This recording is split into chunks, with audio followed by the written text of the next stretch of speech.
நம்ம பேஜ்ல பார்த்துருப்பீங்க ஆனுவல் டே ஒர்க் பண்ணதுனால மிஷின் ரொம்ப டஸ்ட் ஃபார்ம் ஆயிருக்கு. அந்த டஸ்ட்டை வந்து எப்படி க்ளீன் பண்ணுறதுன்றது இந்த வீடியோவில் பார்க்கலாம்.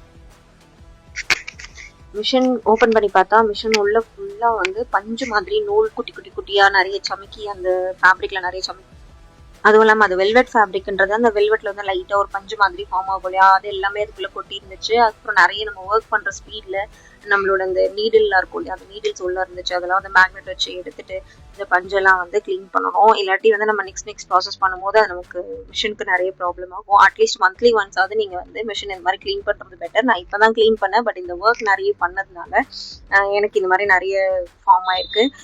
பொறுமையாக ப்ரஷ் வச்சு க்ளீன் பண்ணுங்கள். இந்த ப்ரஷ் வச்சு நம்ம எல்லா பார்ட்ஸ்லையுமே வந்து எடுத்துட்டோம் அப்படின்னா உங்களுக்கு வந்து இந்த டர்ட்ஸ்லாம் வந்து க்ளீன் ஆகிடும். அதுக்கப்புறம் அது எல்லாத்தையும் எடுத்து வெளியில போட்டுட்டு அதுக்கப்புறமா அதை வெளியில எடுத்து போட்டதுக்கப்புறமா அதில் இருக்க ஆயிலை வந்து நம்ம ஃபில்டர் பண்ணி எடுக்கணும்.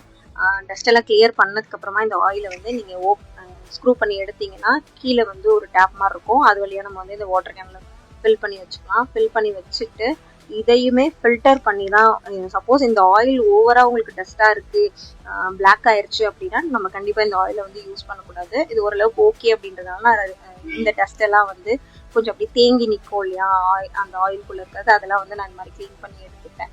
அது வந்து நம்ம நார்மல் கையில் பண்ண முடியாது. இல்லை நீங்கள் ஸ்பாஞ்ச் மாதிரி ஏதாவது யூஸ் பண்ணிட்டாலும் ஓகே. நான் ப்ரஷ் தான் யூஸ் பண்ணிட்டேன். அதை வச்சு நல்லா நீங்கள் க்ளீன் பண்ணிட்டீங்க அப்படின்னா அடியில் அந்த தேங்கி இருக்க அந்த டர்ட் எல்லாம் நமக்கு வந்துடும். அதுக்கப்புறமா நீங்கள் என்ன பண்ணுங்கள், நல்ல ஒரு கிளாத்தை வச்சு நீங்கள் க்ளீன் பண்ணி எடுத்துக்கலாம்.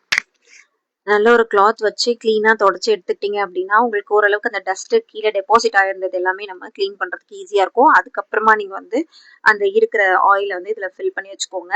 ஆயில் லெவல் வந்து ஹை லோ அப்படின்னு சொல்லி 2 ஆப்ஷன் இருக்கும். அந்த ஹையில் டச் பண்ணாமல் ஹைக்கோ லோக்கோ மீடியமாக இருந்துச்சு அப்படின்னா ஓகேவாக இருக்கும்.